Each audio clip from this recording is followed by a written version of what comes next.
Classification of angles with respect of positions. Angles বা কোণ নিয়ে তৃতীয় পর্বের আলোচনায় আজকে আমরা জানব সন্নিহিত কোণ বা অ্যাডজাসেন্ট অ্যাঙ্গেলস, অল্টারনেট অ্যাঙ্গেলস বা একান্তর কোণ, বিপ্রতীপ কোণ বা ভার্টিক্যালি অপোজিট অ্যাঙ্গেলস, এই সমস্ত কোণ নিয়ে আজকে আমরা আলোচনা করব। প্রথমে আজকে আমরা দেখে নিই সন্নিহিত কোণ কাকে বলে। এখানে যে ছবিটি রয়েছে এই ছবিটি তোমরা খেয়াল করো এবং ছবিটির সাথে কথাগুলো মিলিয়ে নেবে, তাতে বুঝতে সুবিধে হবে। সন্নিহিত কোণ বলতে কি বোঝায়? যদি দুটি কোণের একই শীর্ষবিন্দু এবং একটি সাধারণ বাহু থাকে।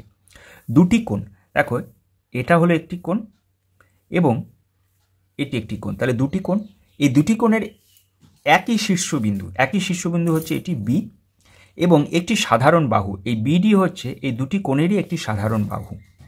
তাই বলছে যদি দুটি কোণের একই শীর্ষবিন্দু এবং একটি সাধারণ বাহু থাকে এবং কোণ দুটি এই সাধারণ বাহুর বিপরীত দিকে অবস্থিত, কোণ দুটি সাধারণ বাহুর বিপরীত দিকে অবস্থিত হয়, তবে তাদেরকে সন্নিহিত কোণ বলা হয়।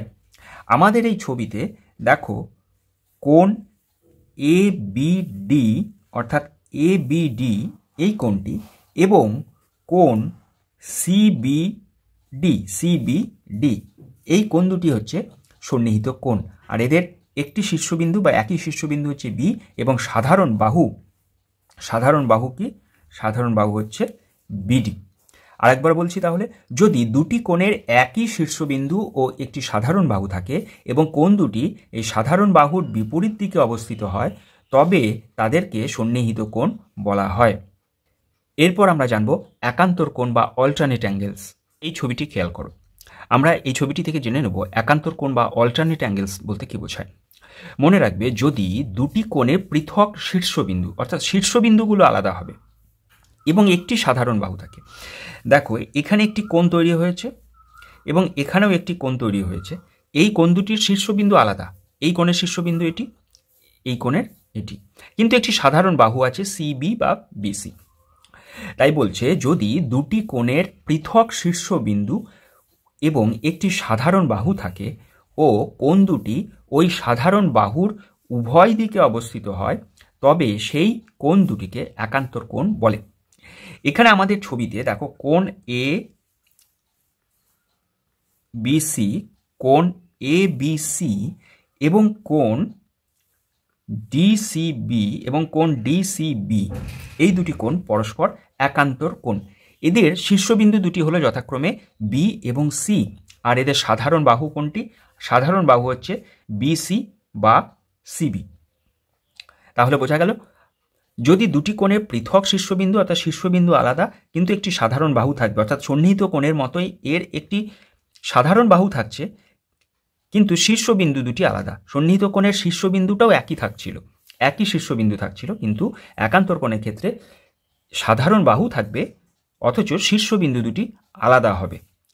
এই ছোট্ট একটি পার্থক্য সন্নিহিত কোণ এবং একান্তর কোণের মধ্যে। যদি কোনো পার্থক্য আসে সন্নিহিত কোণ এবং একান্তর কোণের মধ্যে কি পার্থক্য, সেক্ষেত্রেও কিন্তু তোমরা এটা বলতে পারবে যে মিলের দিক থেকে দুটি কোণের ক্ষেত্রে একটি সাধারণ বাহু থাকছে, কিন্তু অমিলের দিক থেকে কিন্তু সন্নিহিত কোণের শীর্ষবিন্দুটি একই, কিন্তু একান্তর কোণের ক্ষেত্রে শীর্ষবিন্দু দুটি আলাদা। এর পরের কোণে আমরা যাব বিপ্রতীপ কোণ বলতে কি বোঝায়। এখন আমরা জেনে নেব বিপ্রতীপ কোণ বা ভার্টিক্যালি অপোজিট অ্যাঙ্গেলস বলতে কি বোঝায়। দুটি সরলরেখা পরস্পর ছেদ করলে ছেদ বিন্দুতে দুই জোড়া বিপরীত কোণ উৎপন্ন হয়। এই উৎপন্ন কোণগুলির প্রত্যেক জোড়ার এক একটিকে অপরটির বিপ্রতীপ কোণ বলে। আমি একটি ছবি আঁকছি, সেই ছবিটি দেখো, তাহলে বিপ্রতীপ কোণ কাকে বলে এটা পরিষ্কার হয়ে যাবে।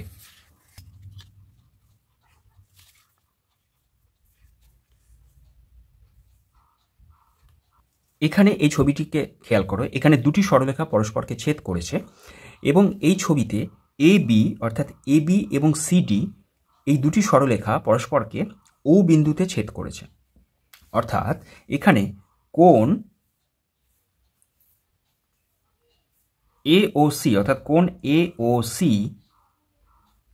এই কোণটি এবং কোণ বি ও ডি এবং কোণ বি ও ডি এই কোণ দুটি পরস্পর বিপ্রতীপ কোণ। আবার কোণ এওডি অর্থাৎ এই কোণটি এবং কোণ বিওসি এই কোণটি পরস্পর বিপ্রতীপ কোণ। ও বিন্দুতে এই যে চারটি বিপ্রতীপ কোণ তৈরি হয়েছে, এই চারটি কোণের সমষ্টি কিন্তু 360 ডিগ্রি। তাহলে এই দুটি কোণ অর্থাৎ এওসি এবং বিওডি যেমন বিপ্রতীপ কোণ, একইভাবে এখানে আমরা লিখতে পারি যে বিওসি এবং কোণ এওডি এই দুটিও পরস্পর বিপ্রতীপ কোণ। তাই বিপ্রতীপ কোণের সংজ্ঞা হিসাবে আমরা আরেকবার বলে নিই, দুটি সরলরেখা পরস্পরকে ছেদ করলে ছেদ বিন্দুতে দুই জোড়া বিপ্রতীপ কোণ উৎপন্ন হয়। এই উৎপন্ন কোণগুলির প্রতি জোড়ার একটিকে অপরটির বিপ্রতীপ কোণ বলে। মনে রাখবে বিপ্রতীপ কোণগুলি মাপে পরস্পর সমান হয়ে থাকে। এবার আমরা জানব অন্তঃকোণ এবং বহিঃকোণ বলতে কি বোঝায়।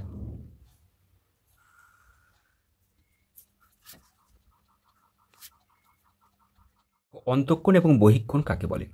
এই ছবিটি খেয়াল করো।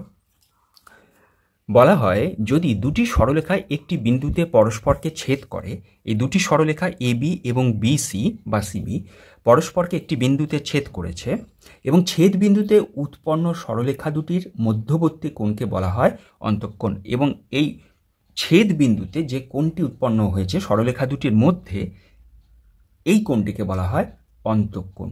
অর্থাৎ এখানে অন্তঃকোণ কোনটি না, কোণ এবিসি, কোণ এবিসি এটা হচ্ছে অন্তঃকোণ। আরেকবার বলি, যদি দুটি সরলরেখা একটি বিন্দুতে পরস্পরকে ছেদ করে তবে ছেদ বিন্দুতে উৎপন্ন সরলরেখা দুটির মধ্যবর্তী কোণকে বলা হয় অন্তঃকোণ। তাহলে বহিঃকোণ কাকে বলে? এবার যদি আমরা যে কোনো একটি সরলরেখাকে উল্টো দিকে যদি বাড়িয়ে দিই, অর্থাৎ বিপরীত দিকে যদি বর্ধিত করি, যেমন দেখো এই বিসি সরলরেখাটিকে যদি আমরা আরেকটু বাড়িয়ে দিই, যদি আমরা ধরো এই দিকে এই সরলরেখাটিকে বাড়িয়ে দিলাম,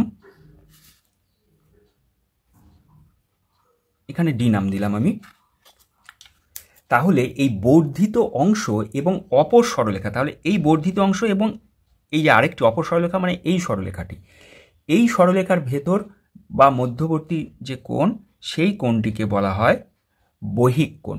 এই কোণটিকে হলো বহিঃকোণ বলবো। তাহলে এক্ষেত্রে আমাদের বহিঃকোণ কোনটি? বহিঃকোণ হচ্ছে এবিডি, এবিডি। মনে রাখবো অন্তঃকোণ এবং বহিঃকোণ অর্থাৎ এই দুটি কোণের সমষ্টি কিন্তু সবসময় 180 ডিগ্রি হবে। অর্থাৎ অন্তঃকোণ এবং বহিঃকোণ এই দুটি কোণের সমষ্টি হচ্ছে 180 ডিগ্রি। তাই আরেকবার বলে দিই, অন্তঃকোণ কাকে বলে?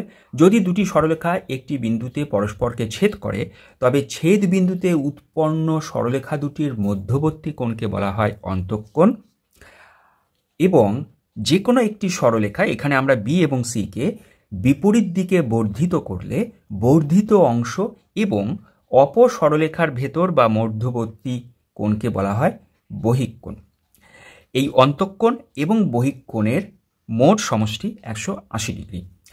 আর দুটি জিনিস মনে রাখবে, অন্তঃকোণের সমদ্বিখণ্ডককে বলা হয় অন্তর্দ্বিখণ্ডক এবং বহিঃকোণের সমদ্বিখণ্ডককে বলা হয় বহির্দ্বিখণ্ডক। তোমরা যদি আগের ক্লাস দুটির আলোচনা শুনতে চাও তাহলে অবশ্যই ডান দিক এবং বাঁ দিক এই দুটি ভিডিওই দেখে নাও, যেখানে তোমরা সরল কোণ, সূক্ষ্ম কোণ, প্রবৃদ্ধ কোণের সাথে সাথে আরেকটি ভিডিওতে পূরক কোণ এবং সম্পূরক কোণ কাকে বলে সেই সম্পর্কেও ধারণা পাবে।